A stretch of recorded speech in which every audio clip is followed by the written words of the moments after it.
Hello everyone, Semi-Retired Bob here. I talk about the carnivore diet, all things related to the carnivore diet, and miscellaneous odds and ends. Today we're just going to cover a couple of quick little topics while I'm out walking after dinner here.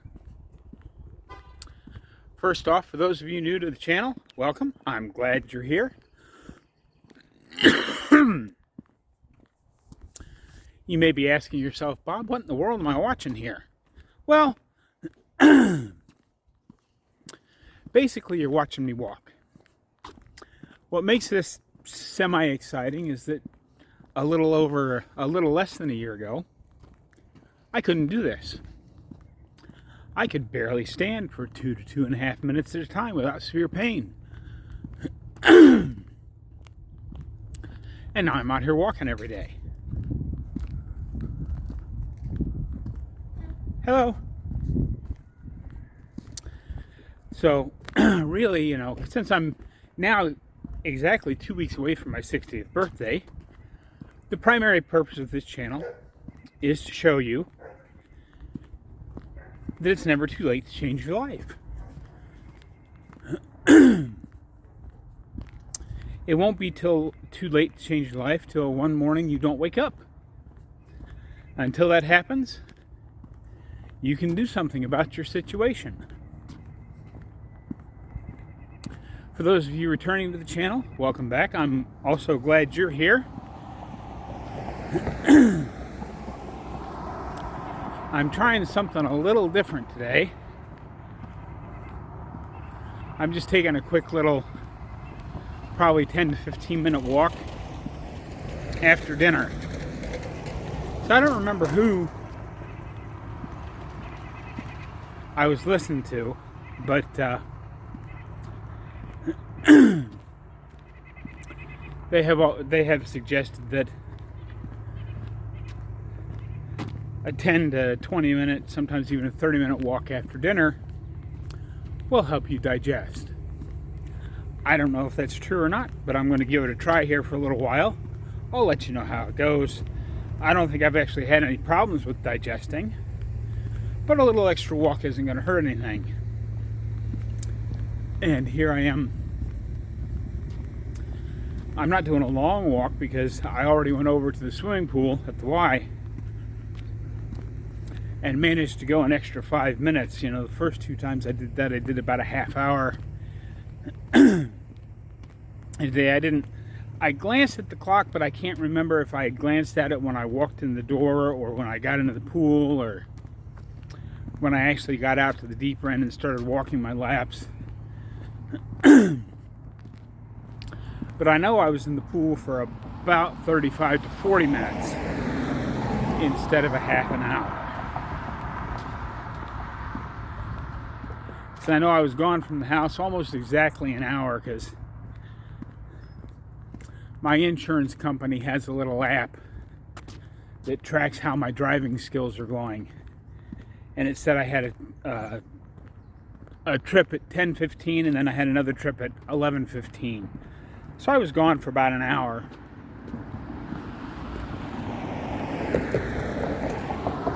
But anyway, the thing that I really wanted to talk about today is the 1 meal a day versus 2 meal a day question that I get a lot. And I see a lot of comments where they say, Bob, I just can't eat enough to get through a whole day to go with, to go 1 meal a day. I just can't eat enough in one sitting. And I completely understand that. I can because, I've always been a really big eater. Like the thing I'm trying to digest here, I had the end cap of my standing rib roast. So it was about 2 inches thick, but it kind of tapered down on the edges because it was the end of it. I didn't weigh it, but it was somewhere between 1.5 pounds and 1.75 pounds. So I had that plus 6 fried eggs with it. And that's what I'm out here walking off.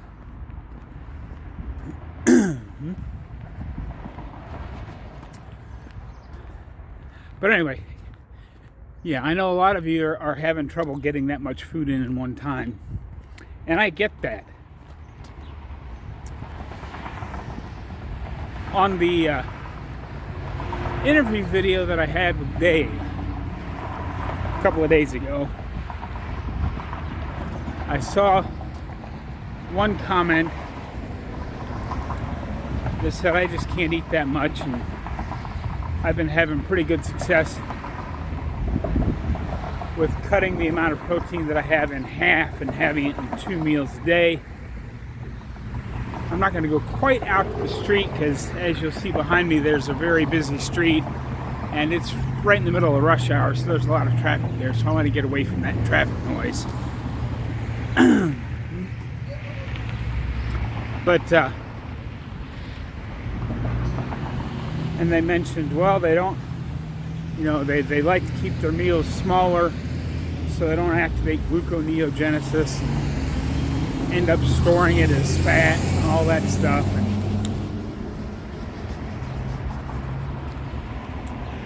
I think they're just a hair misguided, just a little bit. They're on the right track, but I mean, is gluconeogenesis a thing? Absolutely it is. But you have to remember, your body uses protein for so many more things.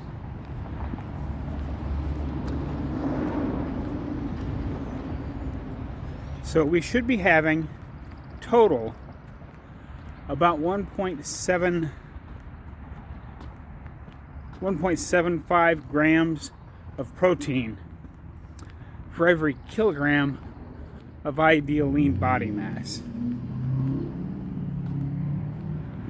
Now, what exactly that means, I'm not exactly sure.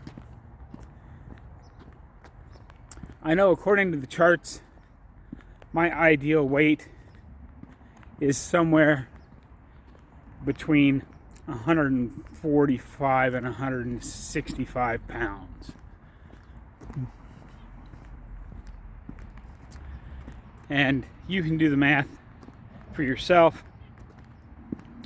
I'm probably a little bit on the heavy side of protein and fat. I'm probably eating a bit more than what they think I should be eating, but it doesn't seem to have affected my weight loss at all. And it certainly doesn't, I'm certainly not gaining weight. It hasn't hurt my energy at all, because I'm out here doing another walk after spending 35 minutes in the pool walking as hard as I can. I did some yard work yesterday. But the thing that I want to comment on, I tried finding the video, or one of the videos where he talks about it, and I just couldn't. But I'm going from memory here. If I've got it wrong, don't come after me with pitchforks. Just maybe point me in the right direction of the video. But Professor K was talking with someone, and I don't remember if it was 3 weeks ago or 4 weeks ago or when it was, but I know I heard him say this, is that the goal of a ketogenic diet is not the creation of ketones, and it's not to stay in ketosis all the time. He says that you want to make sure that you're having at least one big bolus of protein a day that causes an insulin bump, which, yes, that knocks you out of ketosis for a little bit. And I don't know how you check for that, but I was thinking about it, and I thought, well, if you've got a glucose meter, if you check your blood sugar an hour after you've eaten, it should be elevated a little bit, or a half hour after you've eaten, whatever it is. Check it a few times in there. And I don't remember the exact science behind it all, but if I'm recalling it properly, if you don't get that occasional insulin bump to raise your insulin up, you know, if you're constantly at that flatline state, it can have some long-term health consequences. Primarily, I believe he said it was your kidneys that it will reduce their ability to do what they do. And I think he mentioned leaky gut, but I could be wrong about that. But there were a few long-term problems that can crop up if you're eating 2 or 3 small meals a day that never make your insulin bump up. So you want that good. Now, of course, no, you don't want to take a handful of carbs and eat those just to get an insulin spike, because you don't need an insulin spike. You just need a little steady insulin bump every day that you're going to eat. Now, you know, you can still have your fasting days, because this is not a one-time thing. You know, and it's not a problem if you fast for 2 or 3 or even 4 days. I'm pretty sure he was talking about long term. You know, if you go for weeks and weeks and weeks without ever having an insulin bump, that could lead to some long-term problems. I can't say that for certain, but I'm pretty sure I heard him say that. I'm here in front of the house. I'm gonna take a little extra walk up to that stop sign just to walk a few more steps, because considering I worked out so hard in the pool, I actually feel pretty good.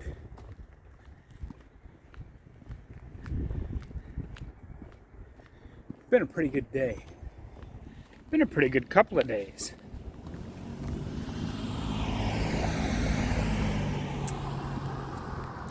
But yep, that's what I wanted to say about that topic.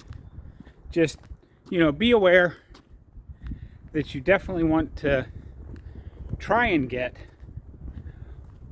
at least one big bolus of protein a day that will cause your insulin to bump up a little bit.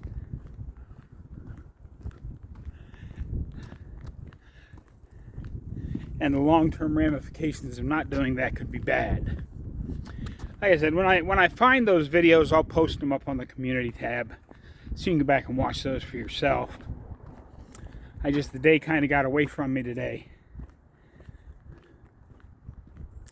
I was just sitting down at my computer to take a look at for those again. When I'm sitting there and I'm like, man, it's only 3:30 and I'm starting to get hungry. So I went upstairs, fired up the cast iron, got it nice and hot, got my my food cooked up, and powered it down, and then decided that I needed to go out and take my walk. Even though I already, you know, technically had done my exercise for the day. I worked out in the pool, now I'm out here taking that after dinner walk just to see if I can notice a difference. We'll see. But for those of you that have been watching my channel for a while, that's that stop sign at the top of the hill up away from my house. I remember after I went around the block one time back in September, I kept trying to get to that stop sign. I think it took me 2 or 3 videos to get up this hill to that stop sign.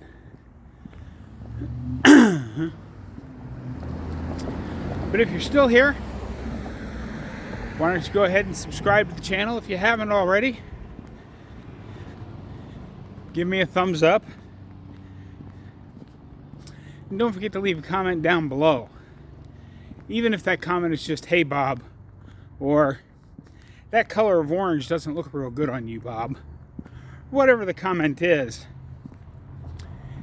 it's the interaction with the channel that lets YouTube know that people are watching it and enjoying it because they're interacting with it. And that's the real signal that's going to help spread the word. I don't care if you share my videos or share Too Crazy Ketos or share Dr. Barry videos or Dr. Chafee videos. Just share some videos out there so we can get the word out. The more people that hear our message about how they too can have better health, the more people that hear it, the stronger the movement gets, and the less power the idiots on the other side of the aisle have to try and derail us. Because do I think everybody needs to do this way of eating? No. Do I think everybody needs to know about this way of eating so that they know it's an option? Absolutely I do. And I'm crossing back over towards my driveway here, so that's what I've got for you today, guys. Don't forget, get out there, be 1% better. Today, tomorrow, every day. Have a great day, folks. I will see you tomorrow.